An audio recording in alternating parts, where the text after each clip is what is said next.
So I get a lot of questions. Why do I travel alone? That's a really simple question, but a real complicated question. So I figured, why don't I address that issue?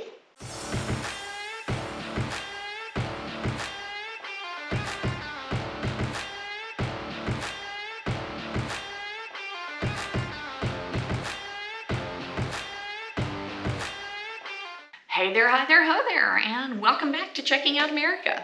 So I get a lot of questions about, aren't you afraid to be alone, or do you really go just by yourself? Yeah, it's just me. And people say, well, aren't you scared?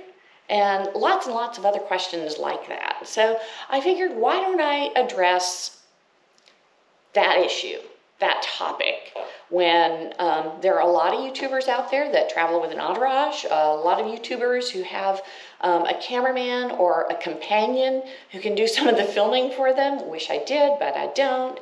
But why do I travel alone? That's a really simple question, but a real complicated question. Number one, I travel alone because I like to keep my own schedule. If I see a really cool overlook and I want to pull over, I don't have to remember to signal somebody either in front of me or behind me. I don't have to tell somebody in front of me, hey, we missed the overlook. Or I'm just passing it and I barely have enough time to brake because I just noticed it. So if I want to stop 5 minutes after I just took a picture, I'm not irritating the bejesus out of somebody else who just wants to get somewhere. Conversely, if I want to just get somewhere and I'm tired, I don't want to have to constantly stop because my companion wants to take pictures or take a detour for this really cool road. If I'm tired and I just want to get somewhere, then I just can get there. But it's on me to make those decisions. There's no compromising, no discussion. There's no discussions of the route. There's, you picked this route and now this road is sucky, or you picked this route and it didn't take us where we're supposed to go. You got us lost. It's all on me. I make the mistakes. I pay the price. I do it right. Pat myself on the back. This is a really cool place that I found. And I find the neatest things just riding, hitting that avoid highways on my GPS. I don't have to have a plan for the day. I can just go. And as long as I arrive within a window of where my destination is that night, I'm cool. I just have the flexibility when I travel on my own. That's number one. Number two, food. I don't have to think about, is somebody else hungry? Do they want to stop to eat? I don't have to think about, do we need to go to a restaurant this time? Or are we doing okay with just snacks on the road? If you've seen my road food video, you'll see that I take all my food on the bike for the most part. I stop at local coffee shops now and then, or I'll stop at a diner if there's a whole bunch of cars in front of it and it looks like that's the place that people locally eat. So I might check that out. But typically, most of my meals are just road food that I have packed on the bike. I have fruits, I have vegetables, I have meal bars, I have trail mix that I mix myself. Those kinds of things, so I don't have to stop at a restaurant. I don't have to look for a restaurant. I can just pull over at a rest stop and I've got my bottle of water and I've got my road snacks with me. So if you're traveling with a companion, they might be ready for a real meal before you are. Or you might be ready to just, I want to just eat somewhere, sit down, take a break. I haven't had a restaurant meal in a while, and there's a cool diner, it looks like, coming up. So you can make those decisions on the fly. You don't have to have a conversation and discuss and compromise where you want to eat and how much time you want to take to eat. You do what you want to do, I guess, is what it boils down to. I don't have to compromise on anything. Another question I get is, don't you get lonely on the road? I had to think about that one. Very rarely do I get lonely on the road. Very rarely do I make phone calls. I've got a headset and I can make calls through my Zumo, but most of the time I'm in places where the cell signal is kind of iffy.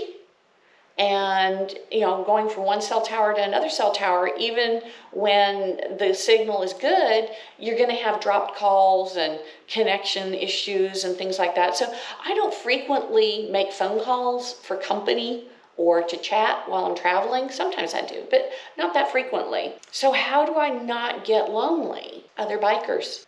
We wave. Yeah, the biker wave. You think it's small, but it really means the world to me when I'm out on the road and I'm in the middle of Wyoming and I haven't seen another living soul for half a day. And all I see is a pickup truck now and then. And then all of a sudden, there's another bike coming the other way. And we wave. Just that simple instant. I'm not alone. That's huge. That really is. And in the warmer months, when I'm riding and there's a pack of bikes or even just another bike going in the same direction at similar speed, I'll either slow down or speed up a little bit so that I can ride along with them and kind of be buddies for a little while. Occasionally, I'll run into a group and meet up. One group I met at a gas station, and the hotel where I wanted to stay, or the place where I wanted to stay, fell through. And turns out they were going the same way as I was. I just needed to go another half hour, 45 minutes farther, and they had a hotel that had another room open. So I call ahead, get that reservation, and I went with them. And I ended up having a fun dinner and lots of camaraderie, and I rode with them partway to my next destination the next morning. Biker community, I think, sums up why I don't feel alone on the road. Yeah, biker community. The wave is a huge thing. So if you see another bike on the road, especially if you see Brutus here, wave. It might be me. And I'd appreciate it. What else about traveling alone? It builds your self-confidence. It really does. If you travel alone and you're able to do things that you didn't think you could do because you have to. Sometimes there's no option. There is a gravel road. I hate gravel. There is a gravel road between me and my destination, and there ain't no other way to get there. It's a half a day to backtrack to the way around it. So there I go. So I got better at doing gravel roads. And that boosted my confidence in doing those things. Yeah, camaraderie. I went to the Vagabond gathering up in Lolo Pass, Montana recently, and met up with a bunch of other vagabonds and other bikers and Bunka Biker hosts and Bunka Biker users. Bunka Biker, by the way, is something you should look into. It's phenomenal. It's an awesome community to be a part of. But the big thing was that it was 2 miles down a fire road. It was terrifying to me because I'd never done that before. Lots of potholes and big rocks in the ground and small gravel and sandy bits. I mean, you name it, all the different little challenging things except a water crossing, thank God. I had to make it down this fire road. And then when I got there, there was a steep slope to the campsite that was dirt. Now this is like top of my abilities here. Oh, just getting in here? Yeah. Run!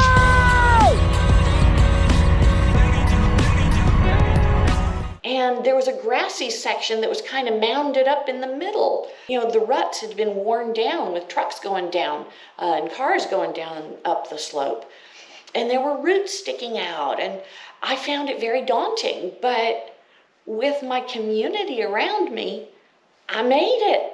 I made it down there, and I made it back and out several times that weekend. So that community of who were strangers, but that community of other bikers supported me, and I did something that I had to do that now I'm more confident. And there are times when you're out there alone and there isn't anybody, and you have to do something that you don't think you can do, but you got to do it.